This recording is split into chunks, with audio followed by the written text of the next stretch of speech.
Hi, my name is Martin Purnell, and welcome to Off-Grid Christianity, a weekly podcast for those who go or don't go to church and for those that are disillusioned. This podcast series is to encourage via conversation and not necessarily change your mind prior to listening. You can contact us as well by email, ogc@accessradio.biz, and check out our Facebook page, Off-Grid Christianity, and we have our own website now, offgridchristianity.co.uk. So our guest today, who is he? Well, he was interviewed by me over 20 years ago when the internet was fairly new and he had just launched a new website called Ship of Fools. Prior to this venture, our guest was editor for Buzz magazine before starting a new career in public relations consultancy. Our guest even released a solo album on Kingsway Records, produced by Paul Field and Les Moore, with the imaginative title Waiting for Goddard. He is also the author of Rattles and Rosettes. Our guest these days promotes the Christian Resources exhibition. So, having gained a theology degree, what did he want to achieve for God? Why were some of his lyrics considered controversial by the media? And I quote, refreshingly honest, if a little uncomfortable, to hear. What was wrong with the person's hearing? Or did it mean the sound mix was bad? Or that he couldn't sing? We better find out. It gives me great pleasure to welcome to Off-Grid Christianity after all these years, Steve Goddard. Steve, thank you for joining us today. How are you, good sir? I'm fine, thank you. It's a pleasure to be here. Let's crack on with the 5 questions, if that's all right. But before we do that, where are we speaking to you from today, sir? From St Helens, which is in Lancashire, better known for, indeed, glass and rugby rather than theology. Yeah. But here I am between Liverpool and Manchester, and I've been here over 30 years. Wow. Well, let's go for it, sir. Question number 1, if you could invite anybody, alive or dead, for a meal round at your place and you could ask them questions, who would it be? John Fitzgerald Kennedy. And many people will know that name somehow. It's probably, to me, the biggest event of my early life. Perhaps the one I remember most of all. People know where they were when they heard Kennedy had been assassinated. I was 10. I was round at my Auntie Betty's, and I was just shocked. And I would like to sit down with JFK and ask him about the history of that time, of what he expected and hoped to do before the assassination. And of course, I would like to have in the same room Lee Harvey Oswald, who was assassinated, if I was allowed 2 people. Go for it. To find out exactly whether he had anything to do with it. My personal belief is he didn't. And to therefore kind of look at the whole issue of what happened as a result of the fact that JFK was assassinated. There's an argument to say that the Vietnam War would never have happened. If the Vietnam War hadn't happened, 60,000 American soldiers wouldn't have died. Yeah. Okay, you could say another problem might have resulted. Who knows? But I think that JFK is an interesting bloke from the point of view of not just his politics, but of course there was dubious morality issues involved with JFK on a personal factor. But this whole idea of what his dream was, really, and we lost something. We lost something massive. Democracy's lost something massive when JFK was assassinated. I don't think we've really recovered from it. No, 22nd of November 1963. I won't bore you to death because you've really nailed on to one of my favourite subjects of all time. And every Christmas, my mates back in England, obviously it costs too much to fly over in my private jet to see them. So for the past 15 years, we do an awards ceremony. It's very silly, very banal, but it's a good laugh. And one of the awards goes to our favourite TV show of the year. And mine goes to Channel 5 for showing a programme in that week, because obviously it was the 60th anniversary of the awful killing. And it was a Channel 5 documentary about JFK, the assassination, but from Parkins Hospital point of view. The medics that were working there, the anaesthetists, the surgeons, what actually happened. Well, of course, that the doctors there were neutral, but they just were trying to revive him. They were trying to. So what they said, what they saw, the body was then taken to Bethesda to where was the official autopsy, which was illegal because it should have been done in Dallas. Yeah. But once the military and once the deep state got hold of it, and the official autopsy. Nothing is not recognizable from what those original doctors saw. Yes. And that is the real start of the problem. We could, I'm sure, talk endlessly about that, but it is the ramifications of that intrigue me as to what the way we now view the society, the way we view institutions, the way this conspiracy theory concept the concept of conspiracy theory didn't exist No. before the assassination of JFK. And of course, the question is, well, why did they want to cover it up in the first place? Exactly. Why? Exactly. Well, that's all the time we've got today for our podcast. But as I say, we could go on and on about this subject. Question 2. Who is your favourite biblical character or favourite biblical story or favourite parable, please, sir? One of my favourite characters, this isn't my choice, is Eutychus, was the young lad who fell out of the window when Paul was preaching a particularly long sermon. Yes. How many of us have actually fallen asleep during sermons? We haven't fallen out of windows. Not yet. Fortunately, he was revived. Parables, I find the parables the most interesting part of the Bible, really, because there's an interpretation we have to put into parables. Jesus, the artist, and the way that he forces us into thinking through our implications of our lives through parables was wonderful. Yeah. But the verse that means most to me is a verse which from Luke chapter 22, when Jesus is addressing Simon. And it was a verse which I opened the Bible at when I was struggling about going to Bible college. All right. About 3 days to go, and I kind of virtually lost my faith. And I thought, I'm not going. Wow. This is right. I can't do this. And it was the fear, if you like, that had come to me. And I found this incredible verse when Jesus says to Simon, Simon, Simon, Satan demanded to have you that he might sift you like wheat. But I have prayed for you that your faith may not fail. And when you have turned again, strengthen your brethren. And in that verse was almost like a commission to me. The idea that Jesus knew the person in front of him in terms of Simon here, but that he knew that when your faith, I've prayed for you that your faith may not fail. And this idea of not if you turn again, but when you have turned again. And here's your commission, strengthen your brethren. And that verse I took with me in the floods of tears into studying theology 50 years ago this year. Wow. So it was quite a moment for me. And in a way, everything I've done since then, somehow or other, has come back to that verse, including now the running and owning of the Christian Resources exhibition. Wow. Tell me, where's that verse again, please? Luke 22, verse 32. Just read it out again. That's very powerful. Simon, Simon, Satan has demanded to have you, that he might sift you like wheat. But I have prayed for you, that your faith may not fail. And when you have turned again, strengthen your brethren. I think that's going to be encouraging for many people listening today who feel like disillusioned or whatever. Hold on to that verse. Thank you.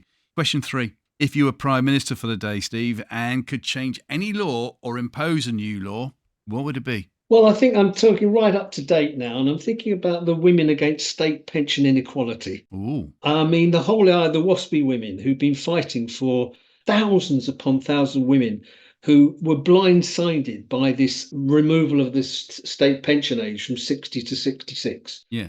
6 years have just gone when they've been paying in for years and years and years on the understanding that they would receive that state pension at 60, and now have had to wait 6 years longer. I know people who have really struggled.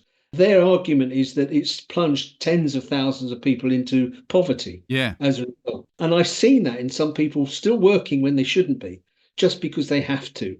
Would change that law. And controversial it may be, but I believe that it's something that could affect the well-being of an awful lot of people. Wow. You sounded just like a politician there as well. I could see you on your soapbox on that one. Absolutely. That's a very good point. Thank you. Question 4, outside of family events, Steve, what has been your most enjoyable day out so far? January 2015, a football match between Burnley and Crystal Palace. Okay. Now, that's not the most exciting of fixtures if you're a football fan, I accept. Well, no, it's Burnley versus Bristol City. I've been to Turf Moor many a times. I love Turf Moor because the two clubs were the subject of my novel Rattles and Rosettes, which you mentioned, where I took two fans fictitiously, one in 1914, Burnley fan, 16 years old, a minor, And I looked at his trip, as it were, as a Burnley fan, as Burnley went to the FA Cup for the first time at the old Crystal Palace. Yes. Many people won't know that the Crystal Palace was the venue for 20 FA Cup finals before Wembley was built. 1909, Bristol City, Manchester United, FA Cup final. Thank you. We lost 1-0. And I bet you've seen pictures of it. Yes. And I bet you've seen pictures of men up trees. Yes. Looking down. I mean, we're talking about huge crowds coming from all over. I found these pictures fascinating, coming originally from the Croydon area and being a Palace fan.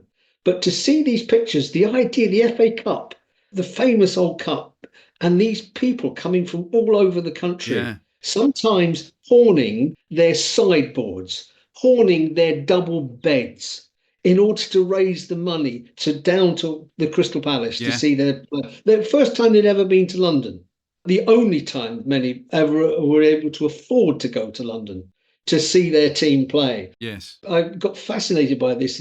So I created the idea of a Burnley fan on a cup run to the final and compared it with a character in 2010 as a Palace fan, the club struggling, a completely different character, 23 years old, educated to useless degree level, and passionate only about one thing, football. Both these fans are passionate about it, but the cultural context of where they are is completely different. And so I was able to compare religious situations, social situation, the different class system, and ended up by bringing the two stories together at the end of the novel. So the book was published and it got found by the head guys at Crystal Palace, Steve Parish and Steve Brower, who owned Palace at the time. Yeah. And ever since then, I've been invited to the Burnley versus Palace games at Turf Moor and once or twice down at Selhurst as well. And so the most exciting day was the first game I went to at Burnley on January, whatever it was in 2015, when I sat with them in the director's box and was kind of fated, just having written this novel and looked after royally. Oh, wow. And we went 2-0 down. Palace went 2-0 down and fought back and won 3-2 in the last few minutes. And I mean, what a day. You just can't imagine that would happen as good as that. Oh, I can. I've been there. I just loved that moment. And it was inconsequential in the long run in terms of the season, but a fantastic memory. There are lots of people saying football, nah. When you've gone to Mansfield Town on a windswept February Saturday and your team are 4-2 down with 3 minutes to go, you then get a penalty and then an extra time, you then win 5-4, which is what we did. I would have walked home. Absolutely. Absolutely. It's wonderful. Those moments, you can't, because they happen so rarely. But every now and then, it's almost a drug. You keep feeding it just for that one moment. Yes. Like a gambler, he keeps giving them just in case he might win big. That's a great answer. Yes. Fantastic. I'm really pleased for you and that you won. Question 5. What has been your most embarrassing moment to date, please, Steve? The moment that I failed my O-levels through lack of work and had to sit in the headmaster's study and make a decision whether to stay at the school I'd been in, I was in, a grammar school, and go down a year and do it all over again. And the most embarrassing moment was making that decision in front of him, but B, walking into that class, 5A, having obviously failed, and sitting in the front row with one other bloke who'd also had a problem and joined me, and sitting there for the morning thinking all my friends were in the sixth form and I was going to go through all of it all over again for a year. And I was so embarrassed because I walked in an obvious failure. 35 lads. This is all boys school, and also the embarrassment of realizing that the next assembly, seeing these lads that had been the failures at 11 plus, who went to a secondary modern school and therefore were written off, and I was one of the success of 11 plus, and to watch these lads who'd made it through much more difficult situation in the local secondary modern, going into the sixth form. Yeah. And that was so embarrassing. But the failure resulted in a whole different mindset after that for me. I had to go through that. Why? I had to go through Why? because I think that at that point I didn't take life seriously enough. I just didn't take the situation seriously enough, and I'd become complacent, I think. And I thought I could scrape through, Yeah. I'd just do enough to get by, and I didn't do enough. And so from then on, my life changed. And I think that, there was definitely a Christian element about it, but it was all about my making a decision to get on with life, really, for the first time.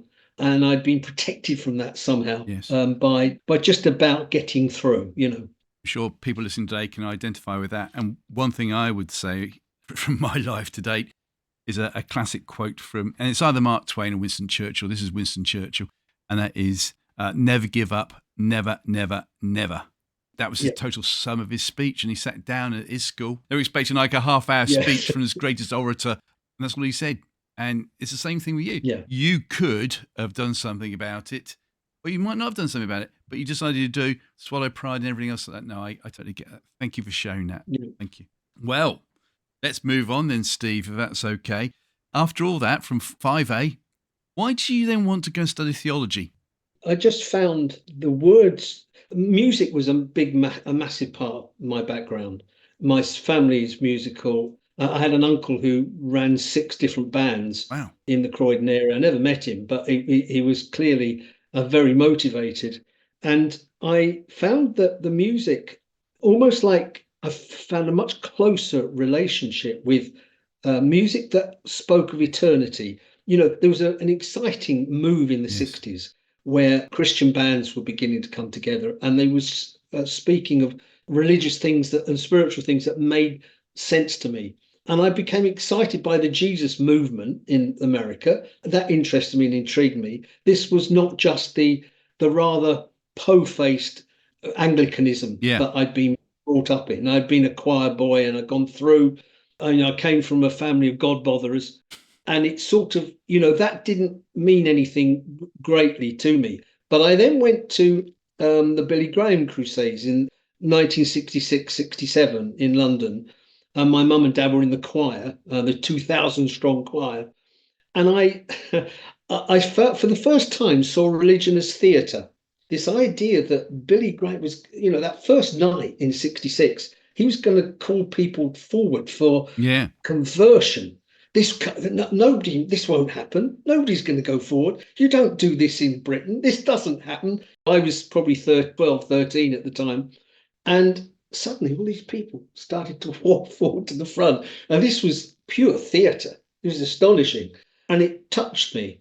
But I remember most of all listening to sitting there, and a black woman came up to sing.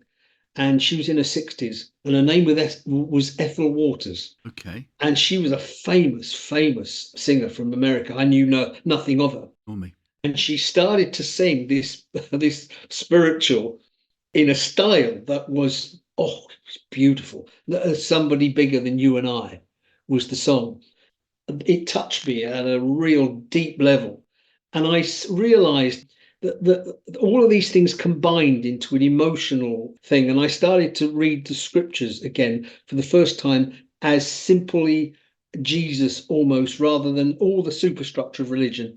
What was Jesus actually saying to me through these words in the Bible? And it became fundamental to me and exciting and revolutionary, and all the kind of turning over of the tables almost. Yeah. The idea of Jesus being that kind of revolutionary rather than the rather stiff, do the right thing type of Jesus that had been preached to me for years. And that became exciting to me. Dovetail with the music, dovetail with people who were singing. And I came across Buzz magazine and read it as a punter. And the moment I read it, I thought, these guys understand me, my culture. And I am going to write for this magazine one day. Wow. Just like almost given to me. Yeah. What I didn't expect was to end up as editor. That was never in my mind. I didn't ever have that self-belief or anything. But I thought I will be connected with this magazine in some way because these guys are talking my language. And as time went on, I became quite excited about things, went to study estate management at Oxford Polytechnic, which was utterly boring.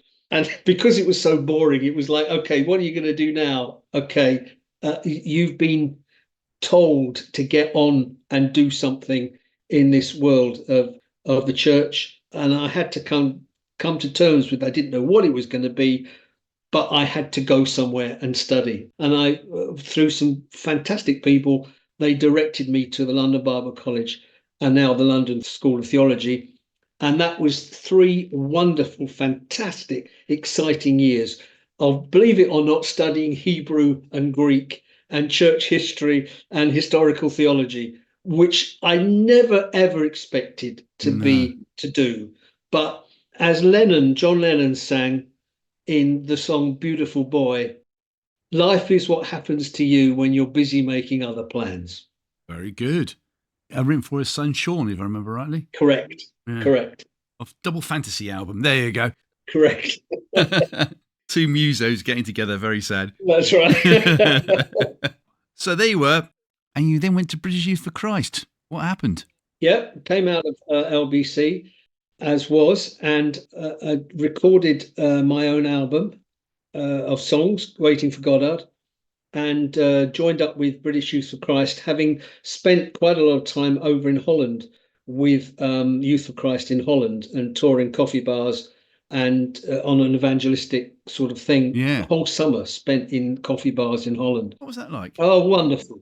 Absolutely fantastic. And it was like the 60s in sort of mid 70s now. But, you know, the idea of coffee bars out and street in the middle of town centres and putting up marquees and just kind of the folky sort of folk rock feel of proceedings. It was great. We went from town to town, a group of us, and it was fundamental to me sort of becoming a professional musician for 3 or 4 years and recording the album and just using some gifts that I had of communication in a positive way. Wow. Well, I just say at the top end that quote, and I'll read I'll read it again. Refreshingly honest, if a little uncomfortable to hear. Yes, I mean, I always felt that the lyrically, most Christian songs I heard failed to talk about the sort of average Christian life, Christian day, the things that bother you, the things that disturb you about some church kind of culture. So one of the songs that I wrote was called Child of My Time, which looks at the way that a young lad goes to a revival meeting, if you like, to an evangelistic event. Yes. And gets converted. And almost that's like usually the songs end at that point. It's the wonderful, glorious moment of change. I was more bothered about what happened to him now. What happens after his conversion. So I created the story of a kid who goes to church and finds that what he's heard in that address, which has touched him hugely, it doesn't connect with the church culture, which he's expected now to become part of. And so it was the idea of him being caught between the devil and the C of E was the kind of payoff line on that.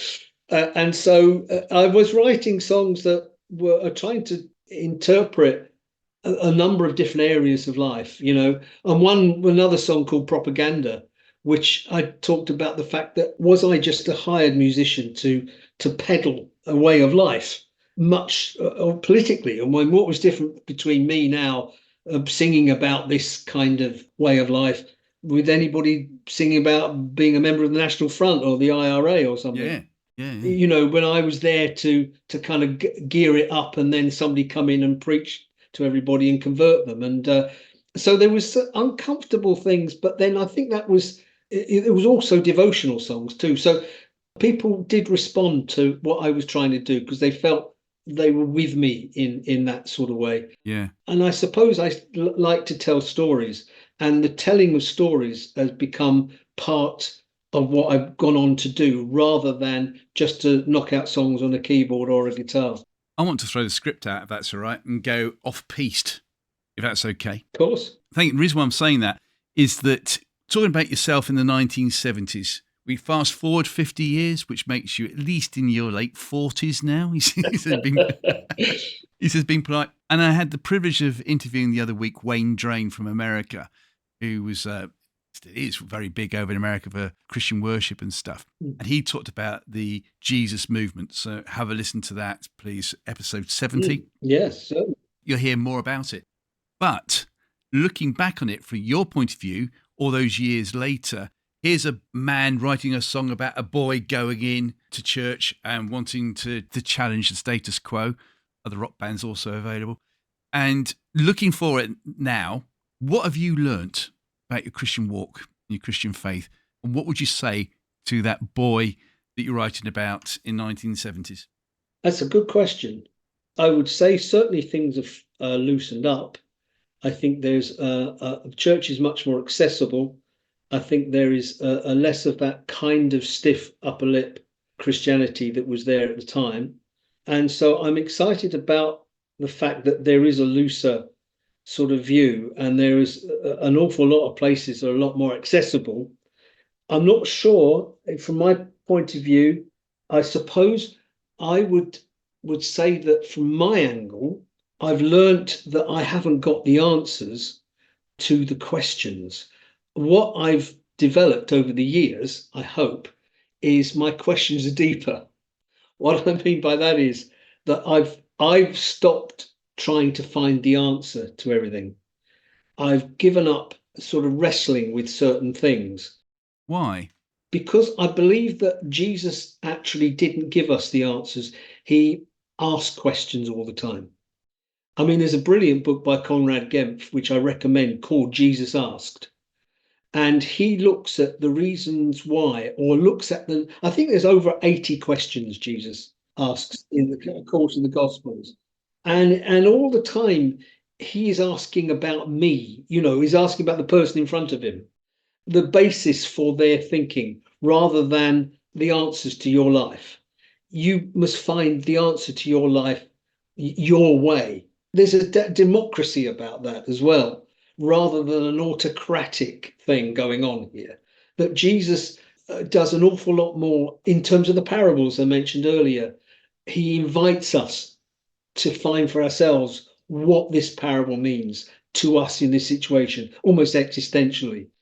So what has changed for me is that I don't expect to find the answer this side of eternity. I do expect and have found my questions to be a lot better, and my view of life to be less dogmatic, although there's still a dogma there. It's kind of fuzzier on the edges. And that, I think, has been better for me in terms of my relationships with other people. Okay. I was in Belfast, won't say why, but I was texting my wife and I was also texting my friend. My friend wrote back saying that please pray for my daughter, who's, well, in her early 20s now. The reason why I'm saying this is that if you met her 10, 12 years ago, you would have thought she is the most shining light to come out of this church over here. What she was writing about Jesus, how she was writing about Jesus was phenomenal. It really was. She doesn't want to know now. So what would you say to people listening today who've got children, nephews, nieces, just like my friend whose daughter's like this at the moment? What would you say to the parents and also to the young lady who might happen to be listening? Well, I think we're all on a journey. We're all on some form of pilgrimage. Yeah. And there are different spots on the way. The scenery changes. Things affect us. Different people come into our lives. We're all on that journey. And I wouldn't be too discouraged. It's easy to say, but I think you have to do it. You have to surrender them into the hands of God. You have to leave them to find their way. That is the beauty of the gospel, actually, because Jesus, he never wrote anything down. He entrusted the entire message. The incarnation was entrusted into the hands of these disciples who hadn't got a clue hardly what was going on at the time.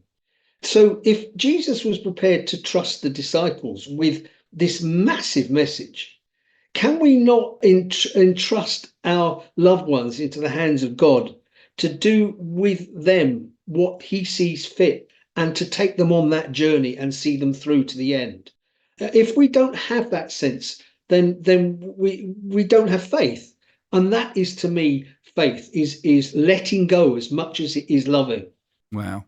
maybe 30, 40 years ago in your church, we would have had like a fire, brimstone and treacle type sermon whereby it'd be, well, that's it, they're damned to hell, they're not going to be this or that. But you're not. You're turning it around and saying, no, we've still got to love them. We've still got to pray for them. We've still got to carry on. Fantastic. And they've got to find their way, too. Yeah. The way that they find their way will not be the way that we hope they'll find it. The chances are it'll be another way round. And that's why I think we've got to ease back at times. I went through all those sermons as a kid, so I know what that's all about. And we've seen with our own family at times, and not going into detail. Yeah. We've seen those kind of meanderings going on, and then gradually the coming back. And I believe in that. Yeah. And no doubt by going on their journey, they're going to be stronger for their faith as well, because they're actually doing it in their time and in their own strength. Absolutely. Yeah. Well, I mentioned earlier on, Ship of Fools, when it came out all those years ago, for me, it was like a breath of fresh air. And yes, I'd love to stuck a card into a gift box at the end saying, you were visited by me. And this is what I thought of your sermon. It was great. It was a breath of fresh air. Looking back at it now, what would you have done differently? Or maybe not. Well, let me explain what it was to people who have no idea what Ship of Fools is. I mean, it was please. A kind of reaction again against the religiosity of church culture and the gung-ho and the po-faced church life that we still faced, that we created coming up to 30 years ago, that we created the website shipoffools.com, still there. And but it had come from a magazine, originally a print magazine, which Simon Jenkins dreamed up. Simon was a fellow theological student with me at the London Bible College. And we created, it was his idea, not mine, but he wanted to see a magazine that brought some of these ideas together, and titled by another colleague of ours, a theological friend, Ewan Russell Jones, who called it the Magazine of Christian Unrest. That was his title. It was so wonderful that we dubbed it that. And it was really asking questions, not to say that faith is meaningless. What we were asking was, is some of the culture of faith meaningless? Is some of the superstructure that we created around this elemental faith worth it or not? And when we launched the website in 97, 98, I think it was, I'd been working on an exhibition, the public relations work for on the market research industry. And mystery shopper was one of the areas which the exhibition was handling as an issue, obviously, that we know about. And it was a play on words originally. I thought a mystery shopper, mystery worshipper was so close. We got to send out mystery worshippers to do churches as a kind of review. So, and this has just gone on for years and years, and thousands of reviews later, from Toronto to Turin. There are reviews of churches which people go to. You've got to go to a church where you've never been to before, preferably a denomination that isn't yours, and you review that church. How long was the sermon? How hard was the pew? All the things that really matter about church life, the detail. And of course, we had willing volunteers all around the world, literally, to go and do it. That was part of what we did. And also, Gadgets for God was another favourite section where we looked for things that were being sold in the name of God. Some of them were send-ups, but many of them were, again, gung-ho type of things, that people, evangelistic aids, like soles of these shoes where you had Jesus loves you printed in the sole, so you could walk along the beach and you could be telling people Jesus loves you every step of your way. They were the Virgin Mary fridge magnet set. Yes. That you could put on. We found hundreds and hundreds of wonderful items and critiqued them.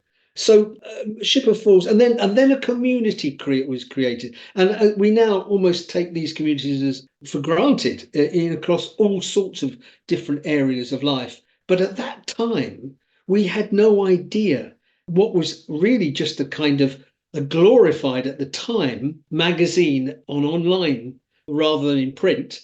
Actually began to build a community around it, and people wanted to put their own stuff in, and user-generated content was a whole new concept at the time.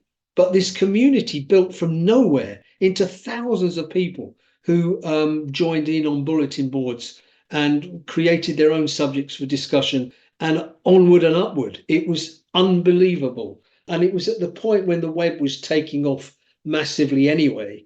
And it just became so exciting. So I have to give credit to Simon Jenkins, for without him, it would never have happened. And he is a phenomenal achievement, in my opinion. Yeah. Well, it was certainly talking my language and flying the flag for me, because that's the time when we had like the .com brigade, whereby if you even had a half silly idea website, you might be offered quite a lot of money for it. Did anyone come to you and say, gee, we love this, we need to buy the website from you? No, I don't think anybody ever thought through that this could be a commercial factor.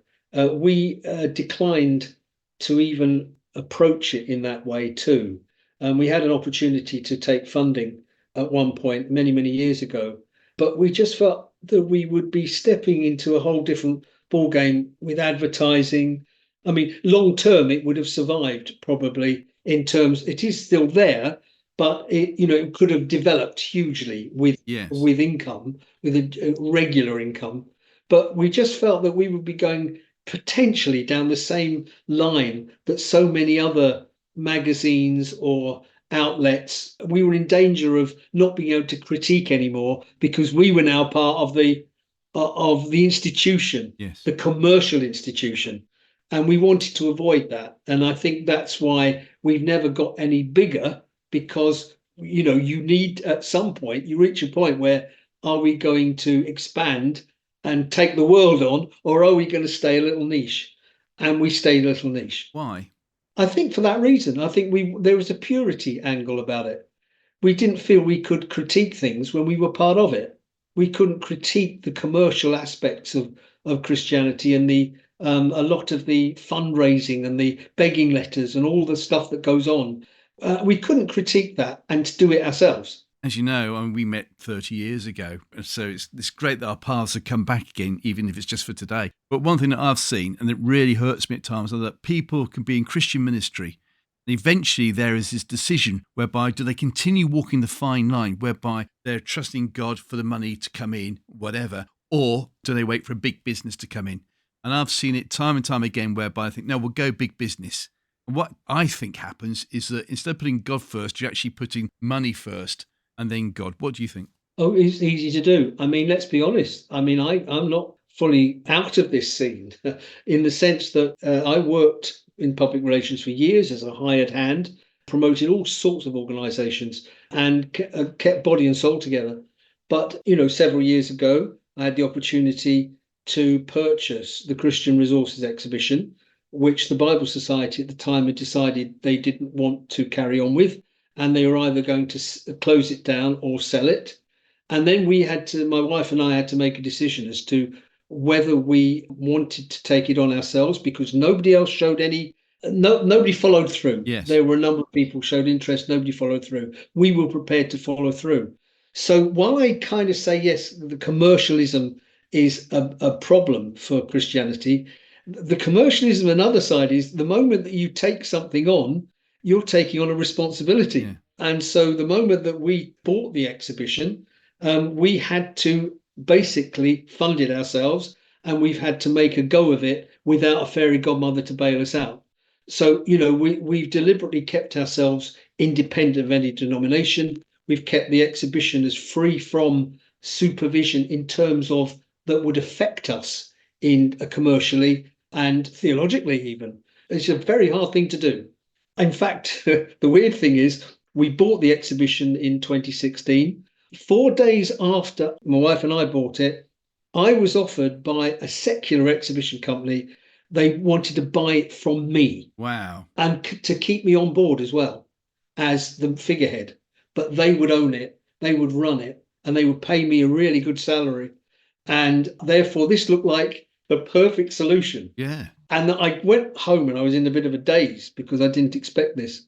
But I thought, no, the truth is, we are responsible for this. We have been given this opportunity. We have to take the risk commercially too with this. And because if I had sold out, it would have been in the hands of people who didn't really understand the church. They didn't understand the vagaries. They didn't understand the innuendos, all the niche issues that you need to know about in the Christian world, and relationships that you have to build, and people trust you, the element of trust. I mean, I felt like I've been led up to and looked over all the countries of the world and been offered this if I would just bow the knee. You know what I mean? Oh, I do. And it was a big, big moment. Believe me, I'd been a freelance all my life. I'd never been able to have that kind of wonderful security that you get when you work for an employer that pays well. And suddenly I was in a position, by almost like surprised, after 4 days having made this big decision to own the exhibition, to have somebody buy it out and keep me on was very tempting. But I'm glad I didn't, because as a result, even though we've had some very difficult times in the last few years, we've been able to control the agenda. For those that are saying Christian Resources Exhibition, what's it all about? What's it all about, Steve? It's about a sort of best described as an ideal church show. It's a trade show for churches. If people, particularly church leaders and officers who are responsible for churches in some way, need to find suppliers, need to find people who can, expertise really, to do all the things, the practical things, from the dry rot in churches to the roof, everything underneath the roof of a church that is functioning. We try to exhibit answers to those problems, including the roof itself. Yeah. So we're very practical. Everything from the recycling of pews to buying in new chairs, to the coffee, was its fair trade, to communion wine, to new resources for Sunday schools. Anything at all that is happening underneath the roof of that church, we like to deal with. And of course, technology has played a big part recently in terms of change. So when it comes to fundraising, when it comes to music, when it comes to worship and teaching, all the resources we try to cover. We will run one exhibition this year in Milton Keynes in October, a 2-day exhibition. So I come back to that original point 50 years ago and that verse. Yes. Remember what it was again? Wasn't it Luke 22? That's it. Luke 22, verse 23, I think it is, if I remember rightly. When you have turned again, last 3 words, strengthen your brethren. And I was given opportunity after all these years to run an exhibition to strengthen the churches, to strengthen your brethren. Wow. It's kind of amazing when I think of how naive I was at 20, and I would never have dreamed that would be the outworking of that call. Yeah. Christian's Resource Exhibition. If I ever have to write my autobiography, it actually plays a very big part in my life. 1994, having obeyed God and resigned from a job because he told me to. I ended up eventually one day at the CRE when it was at Sandown Racecourse. Sandown Park, yeah. I went there and I knew that MAF, Mission Aviation Fellowship, was going to be there. And I thought, well, this is it. I'm not married yet. I can give my life to the MAF. I can learn how to fly. Can't cost that much. I go through the door at 10:30. And at 22:11, I was on the way out because I go up to MAF and I said, this is who I am. What have I got to do? He said, well, first of all, you've got to get a pilot's license. I said, yeah, that's not a problem. I know it's about 6,000. I can use my redundancy money to pay for that. Ah, yes, but that's only the start of it. I said, what do you mean? Oh, well, you've got to then get your commercial pilot's license. And I go, well, that can't be an issue, really, can it? How much is that? He said, well, in the UK, it's about £70,000, but you can do it cheaper in America for £40,000. Bye. And that was the end of my MAF career, courtesy of CRE. That's a great story. I love those stories because actually an awful lot of people have a more positive experience and do discover things that they bump into people, or they just walk in with one idea and come out with another. Yeah. Like I said, life is what happens to you when you're busy making other plans. Yes. And CRE is the great opportunity to have your wonderful idealism driven out of you, or a new idealism brought in and developed. And the thing is that from day one of my life, ever since I could walk, speak, whatever, all I ever wanted to be was a radio presenter. That was it. If anyone's from MAF listening thinking, oh, we missed a treat here, No, you didn't. And B, if I'd only waited a bit longer, which I duly did, I ended up in Christian radio. Brilliant. So that's great. I've got a quote from you, by the way, that I'd like to throw at you, see what you think. I can't remember where I got it from, but it is from your good self. I pray for the ability to understand and come to terms with the situation I'm in rather than trying to change it. Absolutely. I'll say that again because it sums up very nicely what we've been talking about. I pray for the ability to understand and come to terms with the situation I'm in rather than trying to change it. Why do you say it? Tell me more. Because I think prayer, it's sort of one of the strangest things that you have to do as a Christian is sort of talk to this what the creator of the universe and talking to you. The idea is please change this for me, and it just seems almost bizarre, really, when you think about it. And I think, well, okay, what is prayer then? Largely, you see Jesus, particularly sort of within, if even before his crucifixion, the idea that he said, if I will do this, but if you just let the cup pass from me, it's almost like give me the strength and the courage to go through with this, rather than to change things. And it is that to me is the nature of prayer, is the ability it should be the courage and the strength and the grace to deal with the situation that I'm in, rather than to ask for an escape from it.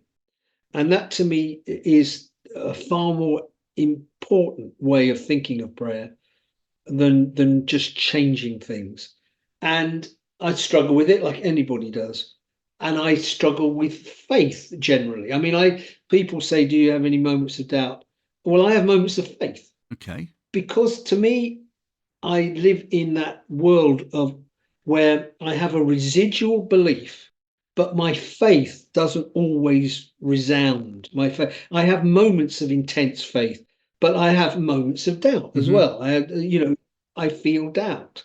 The more you look at life, the more you see how the whole nature of the world, the universe, the way the world has been created, or the simplistic nature of the biblical account is difficult for me to fully understand at all. Nobody does.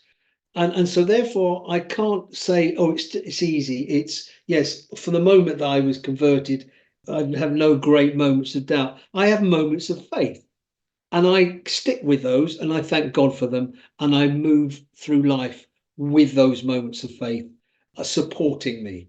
But that's just me. I get that. Moments of faith rather than moments of doubt. You're turning it around to be more positive so you remember the good times. Yeah. But what about being disillusioned? I'm not particularly disillusioned. Not with life. I get disillusioned with things around me that everybody does. Yeah. Get disillusioned with politics. I get disillusioned with the institutions. I get disillusioned with those sort of superstructures. But I'm not disillusioned with life. Generally, it's up to me to get on with it. It's up to me to make a change. It's up to me to not sit there as the victim, but to try and be as resilient as possible given whatever situation. Well, before we put your CRE hat on, going back to the 70s, when we started to see a bit more freedoms, as you were saying, what about being disillusioned with the church you were in or with the church as an institution? Well, of course I was. And that's the nature of, if you saw the songs that I'd written at that time, you would see that kind of underneath it all. But you'd see alongside that a kind of almost throwing myself on the existential moments of faith, where you are truth is revealed to you, where a devotional aspect comes in, and you cling to those and you rejoice through those. And I do. I just think life is multifarious like that, and I've got no problems with having. I think you've got to have a difficulty with things, with institutions. You have to, because otherwise you're going to get exploited. We've talked about the JFK situation earlier. We've talked about the WASPy women have been exploited, in my opinion. So you have to constantly in your mind be thinking about how you want to change the world, however small your little patch is. That is being resilient, and that is putting your best foot forward to make change. When I say talk about the Christian Resources Exhibition, strengthen your brethren, that idea, it is because I am basically disillusioned with a lot of the culture of church that I'm, involved in, that I connected with. And it's therefore the irony is that almost God gave me a vision. Okay, you're disillusioned, change it. This is your chance to change it. Yeah. Put this show on to show people the better way of doing something. And I said, well, I don't really want to. I mean, I really didn't want to take this exhibition on. A bit. You ask anybody around me, my family and friends, and even the people I work with, they knew that if I didn't take it on, it did actually close down, because my wife and I just bought the assets. We simply bought a mailing list and the odd little bit of a cash register and a few signposts pointing people to seminars. I mean, there was nothing left, Yeah. bar basically the database and the name and the goodwill. That was it. And I didn't want that responsibility, but it was a question of saying, okay, this is the fulfillment of that commission. Get on with it. I sound rude. Please don't take it as that. But if you're doing it for kingdom purposes, why did they have to sell it to you? Why couldn't they just given it to you? Well, that's there for them to say. I mean, I have to say to you, it wasn't a huge amount that I paid for it. Yes, you're right. But again, without going into detail, I could see that it could still be profitable, that it could still make a living for a certain number of people if it was done more strategically than they had done it. So from a practical point of view, I could see a way to do it that perhaps other people couldn't. And that was because I knew it so well and I knew people who could help me. I was from the inside, having worked within the organization, worked for the founder who helped me as well when my wife and I purchased it. And I knew the people who owned it at the time, the Bible Society. So there was an element of expertise that I had and background, but I couldn't fill all the bits. I needed expertise in other areas. So we went for it. We've made it profitable. It's never going to make us a huge amount of money, but it's certainly profitable, and we've done our best that we can, and and maintained our independence. I have to say this to you, that is really important, because you live in Northern Ireland. I do. And you know how theological divisions there are. No, not at all. And we try to stay above all of that and to say, look, this is something that is for all. This is a broad church, and we're proud of that. And so we've taken it on with that in mind. I hear what you're saying, and I think I could be wrong here, but it's like a commitment, I suppose, by whatever it cost, X pounds. That is your commitment, because it'd be very easy, I suppose, to say, yeah, I'll take it. It cost me nothing. And then a couple of years later, it goes down the drain. So it's commitment, isn't it? Well, it is. And it's love of the people that you're working with. I mean, we have some wonderful people, exhibitors, who we're friends with rather than just being clients. And the family, my whole family are involved in some way in the exhibition. Without them, I would never have, taken it on. So this is an element of the church kind of involved in a commercial context. And we try to run a professional exhibition that is a trade show like any other trade show you might go to in the secular world. That was how it was set up by the founder 40 years ago. And we are celebrating our 40th year now. And he set it up in that professional way. And we tried to fulfill that. And we surprise people, because let's be honest, if most of you people who are listening to this now will think, oh, I know what we're talking about. It's a jumble sale feel. There's some trestle tables out there, and there's a few pop-up banners, and that's what we're talking about. That's how a church show would be. And that is exactly what we are not. We are a professionally run trade show with shell scheme in quality halls that are used by other mainstream shows. We don't do church halls. We're trying to up the whole level. And when people walk in who've never been before, they can't believe what they see. They've got in their mind jumble sale, and we deliver trade show. Well, I'm looking forward to when the CRE sponsors this show so I can get a private jet to fly over to Milton Keynes in October to come and have a look. Yeah. Where's it going to be held this year in Milton Keynes, and how much will it cost to get in? Yeah, we're at the Marshall Arena, which is next to the Milton Keynes Dons Stadium. Beautiful stadium, the MK Dons, 30,000 seater, all seater, beautiful thing. Right next to it is the Marshall Arena, and they're connected actually, and you can go from one to the other. And the Marshall Arena is sort of, you think of Marshall Amps. That's where it's based now. Okay. Jim Marshall. And there's a beautiful exhibition hall there. We're expecting to have around about 180 organisations exhibiting there. And it's the first time we've ever done Milton Keynes. And we're hoping for a really good exhibition. Brilliant. And the dates, please, sir? Yes, 9th and 10th of October. Well, bear that in mind. Okay. All right. Yes, if my private jet is ready, I'll be over straight away. Steve, this has been brilliant talking to you. And more importantly, listen to what you've shared. It's been phenomenal. And if people want to get hold of you, how can they do that, sir? They can get hold of me at the CRE website, which is www.creonline, all one word, creonline.co.uk. If they want to talk to me personally or drop me a line, then again, it's Steve, Steve, at creonline.co.uk. Brilliant. Thank you. Well, I've had a phenomenal time catching up with you. Brilliant. We didn't mention one person who's had a phenomenal part of my life who was courtesy of you, and that was Tony Campolo. Maybe we should do a part 2 sometime and wax lyrical about all things Tony Campolo. Oh, absolutely. Yeah. So, Steve Goddard, who is your Christian hero, please? Well, there are a number of people who I could have chosen, but if you're looking at the kind of luminaries, the dead luminaries, if you like, sounds like a group, that, doesn't it? They were a very good pioneering prog band from the 60s. I mean, there's Oswald Chambers, who was an amazing guy, a writer, who died during the First World War. And there are speakers who influenced me, but I'm going to go completely the other way around. Mm-hmm. And I'm going to say Auntie Betty. Who makes great Yorkshire puds.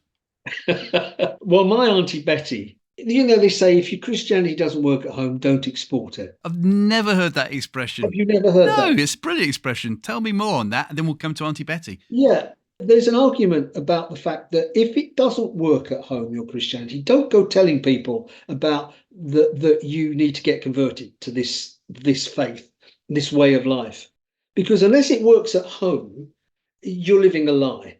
Now, we know nobody is perfect, but I know of an awful lot of situations where great preachers and they're most wonderful, honoured men of God, but at home, they are not loved. Mm-hmm. They are not respected, and they have spent their life being adored by the masses, like rock stars, really. Mm-hmm. And their families have got really no time for them. Yes. So for me, I've always been aware that if it doesn't work at home, don't export it. If there's a person listening who actually is exporting it inwardly in his home, it's an absolute mess. Absolutely. Go back and have a big rethink about it and rethink what is happening. I'll be honest with you too, when I was doing music and I was out there doing gigs, and it was very seductive lifestyle. Yeah. You know, you're lauded wherever you go, that, you know, you're the main man. They clap you at the end, they buy your album, and you're off to the next gig, and they love you there, and they wine you and dine you, sort of thing. And if you're not on the road, you're in the studio, again, weird hours, and you're not part of home very much. Yes. If you're not careful. Yes. And I knew an awful lot of marriages that failed, of people who were out there doing gigs at the time, Christian gigs. I'm not just talking mainstream stuff. And that really hit me at the time. What was I prepared to sacrifice to be a star? And it was a dividing point where I made a decision. When I was offered the editorship of Buzz magazine, I had to give up the music. And it was a question of making a decision one way or the other. In the end, it was the right decision I made. But you lose something in gaining something. And that was the right decision to make. And I think it was right for my home life, and it was right for my family. And I'm thinking, okay, one of the most influential people to me was my Auntie Betty, who lived in a council house in Thornton Heath. She was a Pentecostal. She was not an intellect. She was not a great thinker. But she welcomed me into her home whenever. She never turned me away. And I was friends with her two sons. And they were sort of aged between me, as it were, an older one and younger. And we got on famously. And when my mum was ill, and my mum was regularly ill and went into hospital, I would have to spend 4 or 5 weeks in her house living with them because we were a large family and my dad couldn't look after us all. So we were farmed out to homes.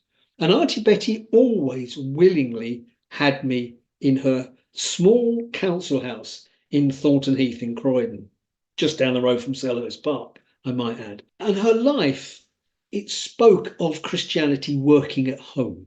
It spoke of having very little in terms of material goods, but being always loving and being always open and caring.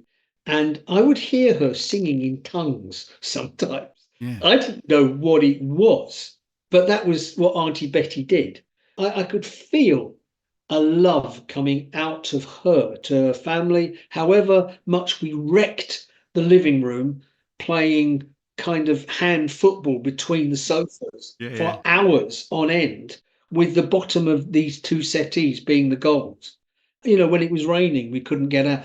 That's what I mean about a Christianity where I felt loved and I felt at home, and I felt that she gave off the radiance, if you like, of what Christianity ought to be. And so for me, I never really thanked her, because you grow up, don't you? You move on. I never went to her funeral. I never knew, how she died. But in those years that were formative for me, she loved me. Great answer. Was she a true auntie? No, not even an auntie. The irony, she was just a friend of my mother's, the family. That's all she was. Wow. Incredible. Let's not wait another 30 years to meet up, or even 20 years. Thank you so much for joining us today. It's been phenomenal. Thank you so much, Steve. God bless. It's been a pleasure. Thank you.